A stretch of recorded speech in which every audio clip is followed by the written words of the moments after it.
आमचा आरोप आहे नरेंद्र मोदी आणि अमित शहावर की त्यांनी पाळीव अभिनेत्यांना आणि अभिनेत्रींना घेऊन खोटे चुकीचे दिशाभूल करणारे सिनेमे काढणं सुरू केलेलं आहे। अनियोजित स्वरूपाची नोटबंदी करून त्यांनी गरिबांना आणखी गरीब आणि मध्यमवर्गीयांना आणखी मध्यमवर्गीयांमध्ये ढकलून दिलेला आहे। द्वेषयुक्त भाषणांमध्ये नरेंद्र मोदी आणि अमित शहा आल्यानंतर वाढ झालेली आहे। महाराष्ट्रातला प्रत्येक नेता द्वेषमुक्त पद्धतीने बोलू शकत नाही आणि द्वेषपूर्ण पद्धतीने सगळेजण एकमेकांबद्दल बोलतात। याला सुद्धा हेच दोघं आणि महाराष्ट्रामध्ये देवेंद्र फडणवीस कारणीभूत आहे। आमचा आरोप आहे की लिंचिंग म्हणजे निवडून काही धर्माच्या आणि जातीच्या लोकांना मारण्याचा जो उपक्रम यांनी सुरू केलेला आहे, याच्यासाठी हे राक्षसी प्रवृत्तीचे लोक आहेत असा आमचा स्पष्ट आरोप आहे। आमचा आरोप आहे की देशातील स्वतंत्र भारतातील पहिला दहशतवादी नथुराम गोडसे याचे हे गोडवे खातात आणि हे त्याचेच भक्त आहेत। आम्हाला फार आनंद झाला होता भारतातल्या सगळ्या लोकांना, जे नरेंद्र मोदींना मानत नव्हते त्याच्याकडे तटस्थपणे बघत होते, ते सुद्धा लोक भावूक झाले ज्या दिवशी नरेंद्र मोदी पंतप्रधान म्हणून संसदेच्या पायऱ्यांवर गेले आणि पायऱ्यांच्या तिथे डोकं टेकून संसदेमध्ये प्रवेश केला। आपल्याला क्या बढिया आदमी,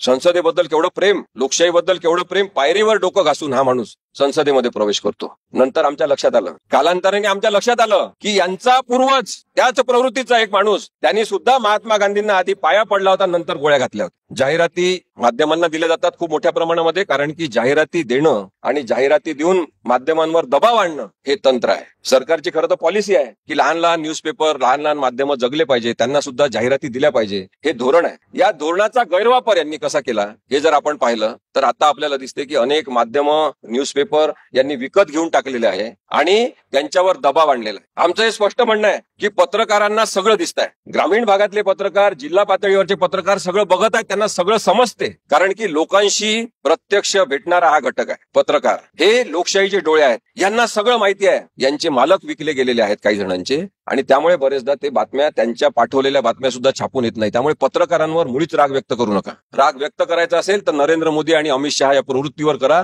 ज्यांनी लोकशाहीचा हा चौथा स्तंभ माध्यम आणि पत्रकारिता खिळखिळे करून टाकलेला आहे। आयुष योजना यांनी आणली, ते असे दाखवतात पोस्टर, म्हणजे असा मार्केटिंग करणारा पंतप्रधान पहिलेच पाहिला आपण। जेव्हा 2014 मध्ये निवडून आले तेव्हा यांनी जिओची जाहिरात केली होती, आपल्याला आठवत असेल, पेटीएमची पण जाहिरात यांनी केली। पंतप्रधान साधारणतः धोरणात्मक विषयांवर बोलतात, धोरणात्मक विषयांवर काम करतात, पण हे यांनी पाळलेल्या उद्योगपतींचे उद्योग वाढवण्यासाठी काम करतात। ते म्हणतात मला काहीच नाही, परिवार नाही, काही नाही, मग झोला लेके निकल जाऊंगा। लोकांना खरं वाटतं की बरोबर आहे, यांना तर काहीच नाही, यांचा जो घर नाही, यांचा जो संपत्ती नाही। राहुल गांधी सांगतात ते 100% बरोबर आहे, अदानीची सगळी संपत्ती मोदींची आहे आणि ती भ्रष्टाचारातून जमवलेली आहे। साधं विमानतळाचं तुम्ही उदाहरण घ्या, आतापर्यंत त्याचा नियम काय होता की ज्यांना विमानतळ जोपासण्याचा, विमानतळ सांभाळण्याचा आणि विमानतळावर काम करण्याचा अनुभव असेल त्यांनाच विमानतळाच्या संदर्भातले अधिकार दिले पाहिजे। यांनी ती अट काढून टाकली आणि मुंबईचं विमानतळ अदानीला देऊन टाकलं। अनेक विमानतळ आज अदानीला देऊन टाकलेले आहे। रेल्वे स्टेशन विकणं सुरू केलेलं आहे। खोटा चहा ज्यांनी रेल्वे स्टेशनवर विकला त्यांनी खरोखर आपले रेल्वे स्टेशन विकणं सुरू केलेलं आहे आणि त्यामुळे आपल्याला अत्यंत सजग पद्धतीने डोळे उघडून यांच्या प्रत्येक कृतीकडे बघितलं पाहिजे असं मला वाटतं। आयुष योजनेमध्ये जवळपास ते म्हणतात 3400 3500 काहीतरी पेशंट आम्ही त्यांना पैसे दिले, तपासलं, इलाज केले। महाराष्ट्रामध्ये माझ्याकडे स्वतः केसेस आहेत, आता आम्ही केसेस काही ड्राफ्ट करतोय। कोविडच्या काळात झालेल्या भ्रष्टाचाराच्या, लस कशा प्रकारे ज्या मोफत वाटाच्या त्या विकलेल्या आहेत त्याच्याबद्दल केसेस आम्ही औरंगाबाद हायकोर्टात दाखल करणार। पण मला सांगायचा मुद्दा हा आहे की मेलेल्या पेशंटवर खर्च दाखवून जवळपास यांनी करोडो रुपये हे आपापल्या पक्षाच्या काही संस्था संघटनांना दिलेले आहे आणि कधीतरी याचा हिशोब चुकवावा लागेल। म्हणजे आपण म्हणतो ना मराठीमध्ये, मड्यावरच्या काय टाळूचं लोणी खाणारे 400 पार वगैरे असा यांनी नारा दिलेला आहे, कारण की हे घाबरलेले आहे, यांना माहिती आहे यांचे लोक एवढे निवडून येऊ शकत नाही। मोदींच्या नावावर निवडणूक लढवणे हाच आता यांच्यासाठी शाप ठरणार आहे। मी आपल्याला सांग, जेवढा 3000 कोटी रुपयाचा यांनी जाहिरातीवर नरेंद्र मोदींच्या खर्च केलेला आहे, अजूनही नरेंद्र मोदींच्या चेहऱ्यावर ते निवडणूक लढवू इच्छितात। लोक आता नरेंद्र मोदींचा चेहरा आणि ते अमित शहाचं तोतडं बोलणं पाहून कंटाळलेले आहे। मोदींचीच प्रतिमा आता यांच्या अंगावर येणार आहे आणि नरेंद्र मोदींना जेवढे दाखवतील तेवढे लोक आता यांना रिजेक्ट करणार आहेत। त्यामुळे एक धोका यांनी पत्करलेला आहे नरेंद्र मोदींचा चेहरा मोठा करून सातत्याने, आणि त्याचं मोठं पाप यांच्या माथी आता लागणार आहे। पराभव सुद्धा यांना डोकेदुखी म्हणून सहन करावा लागू शकतो। म्हणून आपल्याला एक लक्षात घ्यायला पाहिजे की भाजपचे प्रशंसक असलेले, नरेंद्र मोदींचे भक्त असलेले, जे नरेंद्र मोदींबद्दल काहीच विश्लेषण केलं तरी ऐकून घेऊ शकत नाही, अगदी आपल्याला मारहाण करण्यासाठी येऊ शकतात, अशा लोकांच्या नादी लागू नका। मत देणारे वेगळे आहेत आणि महाराष्ट्रातली परिस्थिती इथला शेतकरी, मजूर, कामगार बदलणार आहे, मध्यमवर्गीय माणूस बदलणार आहे, इथे बसलेल्या स्त्रिया बदलणार आहेत. त्यांना माहित झालेलं आहे की मोदी हा अत्यंत खोटारडा माणूस आहे. त्याच्यामुळे आपल्याला मोदी विरुद्ध मुद्दा अशी लढाई करायची, मुद्द्याची लढाई झाली पाहिजे. यांच्याशी मुद्द्यांवर बोला, यांच्याजवळ उत्तर नाही, हे नेहमी मंदिराबद्दल बोलतील. यांच्याशी मुद्द्यांवर बोला, बेरोजगारीवर बोला, महागाईवर बोला, हे पुन्हा मंदिराबद्दल बोलतील. यांच्याजवळ विषयच नाही. मोदींच्या सगळ्या 10 वर्षाच्या कामकाजामधून मंदिर काढून टाका, धर्म काढून टाका, यांनी काम शून्य केलेलं आहे. धर्माधर्मामध्ये तेढ निर्माण करणारा, भांडण लावणारा, राक्षसी प्रवृत्ती असणारा माणूस नरेंद्र मोदी आहे, हे मी स्पष्टपणे आपल्याला सांगतो. आधी निवडणुका खेळल्या जायच्या आधी तो काळ होता खेळीमेळीचा, की जिंकल्यावर सुद्धा हरलेल्या माणसांनी अभिनंदन करायचं, हरलेल्या माणसाचं सांत्वन जिंकलेल्यांनी करायचं, अशा प्रकारची संस्कृती महाराष्ट्राने पाहिलेली आहे. पण यांनी निवडणुकीला युद्धाचं स्वरूप दिलेलं आहे. आणि त्यामुळे मी मगाशी जे सांगत होतो की वेस्ट बेंगॉल मधल्या 42 जागा असतील, महाराष्ट्रातल्या 48 जागा असतील, कर्नाटक मधल्या 28 जागा असतील, बिहार मधल्या 40 जागा असतील, या सगळ्या 4 राज्यांमधल्या जागांवर यांचं अस्तित्व आहे. आणि म्हणून सगळी गडबड या राज्यांमध्ये यांनी सुरू केलेली आहे. जी व्यक्ती आज सत्तेत आहे, ती प्रवृत्ती नरेंद्र मोदी आणि अमित शहाची, ही कोणाचाच विरोध आपल्याला नको अशा स्वरूपाची आहे. आणि त्यामुळे त्यांना मगाशी जे संचालन करतो त्यांनी सांगितलं, मगाशी पाटील साहेब बोलत होते त्यांनी सुद्धा सांगितलं, की एकाच वेळेस 150 पर्यंत खासदारांना बाहेर करणारा हा माणूस कशासाठी? कारण की विरोधी आवाजच यांना नको, विरोधी पक्ष मुक्त अशा स्वरूपाची संसद यांना पाहिजे, खेळाडू मुक्त खेळ यांना पाहिजे, कारण की यांच्यामध्ये खिलाडू वृत्तीच नाही. प्रश्नमुक्त पत्रकार यांना पाहिजे, प्रश्नच विचारायचे नाही. आणि त्यामुळे यांनी 10 वर्षात एकही प्रेस कॉन्फरन्स घेतलेली नाही. अमेरिकेमध्ये एकच प्रश्न विचारू दिला त्यांना तर ते घाबरगुंडी उडाली, कारण की टेलिप्रॉम्प्टर इकडे थोडं बघायचं, इकडे थोडे बघायचं, आणि कधी टेलिप्रॉम्प्टर बंद पडला की तत्पापा करायचं. पाहिलेलं आहे आपण, व्हिडिओ आहेत त्यांच्या उपलब्ध. एंटायर पॉलिटिकल सायन्स मध्ये नकली डिग्री असलेला हा माणूस बोलूच शकत नाही पत्रकारांशी. बाकीचे सगळे पत्रकार जाऊ द्या, उस्मानाबाद मधल्या काही तटस्थ माध्यमातील आणि पत्रकारांना नरेंद्र मोदीला बोलवून उत्तर द्यायला सांगा, देऊ शकतात का बघा. आणि म्हणून मला असं वाटते की आपल्याला जर यांनी युद्ध सुरू केलं असेल तर ही लढाई आपल्याला लोकशाहीची म्हणून लढली पाहिजे. हे सिनेमे काढतात, बेकार सिनेमे, बोगस सिनेमे, खोटारडेपणावर आधारित सिनेमे. 370 नावाचा सिनेमा मी अजून पाहिलेला नाही, तर ट्रेलर पाहिलं मी, पण आपल्याला मी नक्की सांगू शकतो की हा बोगसपणावर आधारित सिनेमा आहे. कोणत्या कोणत्या फाईल्सचे नावं देऊन एक सिनेमे काढतात. लव्ह जिहाद बद्दल यांचे पाळीव पत्रकार 4 जण, ते कोणते, आज तक, मला वाटतं इंडिया टुडे आणि नवभारत आणि कोणते तरी आणखी एक चॅनल आहे जी न्यूज, रिपब्लिक नाही, रिपब्लिक त्याच्यामध्ये नाही, पण 4 इतर चॅनलवर सर्वोच्च न्यायालयाने सुद्धा ताशेरे ओढले. आणि एवढंच नाही तर त्यांची जी अपेक्स संस्था आहे ब्रॉडकास्टिंग असोसिएशनची, त्यांनी यांना दंड ठोठावला आणि यांना सांगितलं की तुम्ही प्रत्येक निधर्मी विवाह किंवा धर्मामध्ये, म्हणजे मुस्लिम, हिंदू ख्रिश्चन अशा धर्मांमध्ये होणाऱ्या विवाहांना तुम्ही प्रत्येक विवाहाला लव्ह जिहाद म्हणू शकत नाही. आणि तुम्ही निराधार स्वरूपाच्या, तथ्य न तपासता वस्तुस्थितीला धरून नसलेल्या बातम्या दाखवलेल्या आहे, याच्याबद्दल यांना दंड सुद्धा ठोठावलेला आहे. आणि तो सुधीर चौधरी, आपले विश्वंभर चौधरी चांगले आहेत, तो सुधीर चौधरी हा वाया गेलेला पत्रकार आहे. अमिश काय त्याचं नाव, देवगण, आणि अजून 2-3 जण, हे विषारी पत्रकार नरेंद्र मोदी आणि अमित शहा प्रवृत्तीची देणगी आहे भारताला, ज्यांनी माध्यम व्यवस्था पोखरून काढलेली. यांच्या चॅनलवर बंदी घाला, बघूच नका. नरेंद्र मोदी आणि अमित शहा यांच्यावर, त्याच्यामुळेच आमचं एक आरोप पत्र आहे या जनतेच्या न्यायालयामध्ये. हमारा आरोप आहे, आमचं एक आरोप पत्र आहे या दोघांवर, ज्यांनी लोकशाहीची तब्येत आणि प्रकृती ढासळून टाकलेली आहे, की लोकशाहीला स्वैराचारात ढासळून हुकुमशाहीकडे तुम्ही वाटचाल करतात. आमचा आरोप आहे नरेंद्र मोदी आणि अमित शहांवर की गुन्हेगारी, बलात्कारी आणि भ्रष्ट नेत्यांनी भरलेलं राजकारण यांनी तयार केलेलं आहे. नारायण राणेंपासून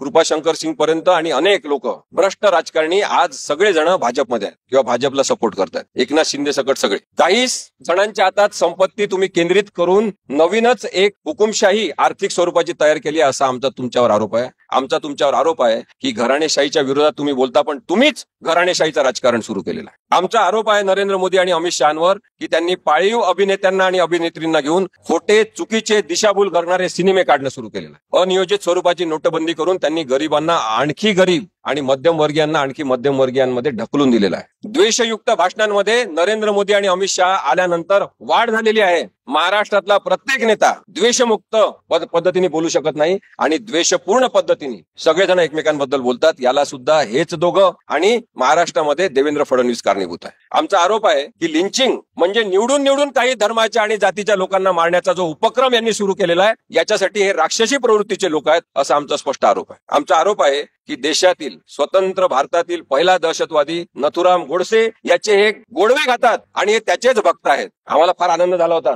भारतातल्या सगळ्या लोकांना, जे नरेंद्र मोदींना मानत नव्हते, त्याच्याकडे तटस्थपणे बघत होते, ते सुद्धा लोक भावूक झाले ज्या दिवशी नरेंद्र मोदी पंतप्रधान म्हणून संसदेच्या पायऱ्यांवर गेले आणि पायऱ्यांच्या तिथे डोकं टेकवून संसदेमध्ये प्रवेश केला. आपल्याला क्या बढिया आदमी, संसदेबद्दल केवढं प्रेम, लोकशाहीबद्दल केवढं प्रेम, पायरीवर डोकं घासून हा माणूस संसदेमध्ये प्रवेश करतो. नंतर आमच्या लक्षात आलं, कालांतराने आमच्या लक्षात आलं की यांचा पूर्वज त्याच प्रवृत्तीचा एक माणूस, त्यांनी सुद्धा महात्मा गांधींना आधी पाया पडला होता, नंतर गोळ्या घातल्या होत्या. त्यामुळे माझं स्पष्ट म्हणणं आहे की नरेंद्र मोदी या स्वतःमध्ये आत्मकेंद्रित, आत्ममग्न असलेल्या माणसाला, मानसिक असंतुलन असलेल्या माणसाला आता आपण राजकारणातून हद्दपार केलं पाहिजे. ट्रेनमध्ये शूटिंग करतात, समुद्रात शूटिंग करतात, जिथं कोणी नसेल तिथे सुद्धा असं हात हलवत शूटिंग करतात. आमचा आरोप आहे यांच्यावर की तुम्ही नाटकीपणा करता. महिला कुस्तीपटूंचा तुम्ही अपमान केला, स्त्रीबद्दल तुमची संवेदनशीलता शून्य आहे, असा आमचा तुमच्या दोघांवरही आरोप आहे. अमित शहांवर आमचा आरोप आहे की घराणेशाही बद्दल बोलतात आणि क्रिकेटचा क सुद्धा येत नसलेल्या, तप करत बोलणाऱ्या आपल्या अडाणी मुलाला बीसीसीआयचा अध्यक्ष केलेला आहे. शेतकरी आंदोलनाला यांनी देशद्रोही ठरवलं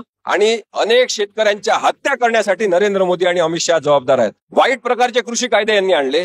जेव्हा शेतकऱ्यांचं आंदोलन झालं, त्यांनी मागण्या केल्या की बदला हे सगळं, तरी त्यांनी बदललं नाही आणि शेवटी 700 जवळपास शेतकऱ्यांच्या मृत्यूनंतर हे कृषी कायदे यांनी परत घेतले. अत्यंत बेजबाबदार वर्तन आहे. भगवान श्रीरामाचं अपहरण करून जणू काही भगवान श्रीरामाची आपण खरेदीच केलेली आहे अशा थाटात वावरणं हा तुमचा गुन्हा आहे, असा तुमच्यावर आरोप आहे. भगवान राम हा सगळ्यांचा आहे, हिंदूंचा आहे, मुस्लिमांचा आहे, भारतातील प्रत्येकाचा आहे. पण जो अत्यंत साधेपणाने आम्ही रामराम करत पुढे जायचो, हिंदू मुस्लिम कोणी असो तो, त्यांना तुम्ही जय श्रीराम अशी घोषणा देऊन जे धार्मिकीकरण आणि विद्रुपीकरण त्याचं केलंय, त्याला आमचा विरोध आहे. माध्यमांशी तुम्ही शून्य संवाद केलेला आहे. सातत्याने जनतेसमोर तुम्ही खोटं बोललेले आहात. ते खोटे कोणते बोलले आता मी ते पुन्हा सांगत नाही. विश्वंभर चौधरी माझे मित्र त्याच्याबद्दल बोलतील. संदेश खाली हा वेस्ट बेंगॉल मधला भाग आहे, जिथे स्त्रियांवर अत्याचार झाले. जमिनी विकत पाहिजे, काही जणांना जमिनी उद्योगासाठी पाहिजे आणि त्या जमिनी का देत नाही म्हणून तिथल्या स्त्रियांवर तिथल्या सरकारच्या काही लोकांनी अत्याचार केला असा त्यांच्यावर आरोप आहे. आम्हाला ते विचारतात इथे संघाचे लोक, भाजपचे लोक आणि त्यांच्या सगळ्या पिल्लावळीचे लोक की निर्भय बनवची सभा तिथे वेस्ट बेंगॉलमध्ये जाऊन का घेत नाही, कारण त्यांना असं वाटतं की आम्ही कम्युनिस्ट आहे. जिथे जिथे स्त्रियांवर अन्याय अत्याचार होत असेल त्याचा सगळ्यांनी निषेध केला पाहिजे. कोणत्या राज्यामध्ये ते झालं, कोणी ते केलं हा प्रश्नच नाही. संदेश खालीमध्ये जो स्त्रियांवर अत्याचार होत आहे त्याचा आम्ही निषेधच करतो. आम्ही सगळ्यात चांगल्या विचारधारा मानतो. पण मग त्याच्याबद्दल का बोलत नाही, तिथे जाऊन का बोलत नाही, असे विचारणाऱ्यांना सुद्धा आमचा प्रश्न आहे की तुम्ही मोदींना कधी बोलताना पाहिलाय का मणिपूर बद्दल? मोदींना कधी बोलताना पाहिलाय का महागाईबद्दल? मोदींना कधी पाहिलाय का काळा पैसा, भ्रष्टाचार आणि त्यांच्याच पक्षामध्ये असलेल्या भ्रष्टाचारी लोकांबद्दल? मोदींना तुम्ही कधी बोलताना पाहिलाय का महिला अत्याचाराबद्दल, शेतकऱ्यांवर होणाऱ्या अन्यायाबद्दल, शेतकऱ्यांच्या सतत वाढणाऱ्या उत्पादन खर्चाबद्दल आणि तरी त्यांच्या उत्पादन मालाला किंमत नसल्याबद्दल? तुम्ही कधी बोललेले आहे का पेट्रोल आणि डिझेलच्या भाववाढीबद्दल? आम्ही सगळं काय बोलायचं? आम्ही लोकशाहीबद्दल बोलतोय, याचा तुम्हाला त्रास होतो आणि म्हणून तुम्ही पुण्यामध्ये आमच्यावर हमला करता. हल्ला घडून आणल्यावर सुद्धा ट्विटरवर ते टाकता की आम्ही करून दाखवलं, आमच्या पक्षाबद्दल बोलणाऱ्या लोकांना आम्ही जिवंत राहू देणार नाही, अशा स्वरूपाची भाषा तुम्ही वापरता. हा असंस्कृतपणा जो महाराष्ट्रामध्ये रुजलेला आहे तो गृहमंत्र्यांनी आशीर्वाद दिल्याशिवाय राहू शकत नाही. आमची कार फोडली, त्याच्यामधून रॉड टाकण्याचा प्रयत्न केला, जखमी करण्याचा प्रयत्न केला, दगड टाकले, ते पेवर ब्लॉक गाडीवर टाकले, तरी सुद्धा पुण्याचे पोलीस आयुक्त 307 नुसार गुन्हा नोंदवत नाही. आणि यांच्या मंत्रिमंडळातले एक मंत्री उदय सामंत यांच्या गाडीवर कोणीतरी चप्पल फेकून मारली तर लगेच 307चा गुन्हा दाखल. प्रश्न हा कायद्याच्या चुकीच्या वापराबद्दल जसा आहे तसा सिलेक्टिव्ह पद्धतीने, निवडक पद्धतीने कायद्याचा वापर करण्याबद्दल आहे. आणि म्हणून पोलीस आयुक्तांपासून सगळेजण जर असे डोळे बंद करून राहिले असतील आणि त्यांना मुद्दाम काळा चष्मा घातला असेल देवेंद्र फडणवीस यांनी की तुम्ही हे बघायचं नाही हेच बघायचं, तर त्याला सुद्धा आमचा विरोध आहे.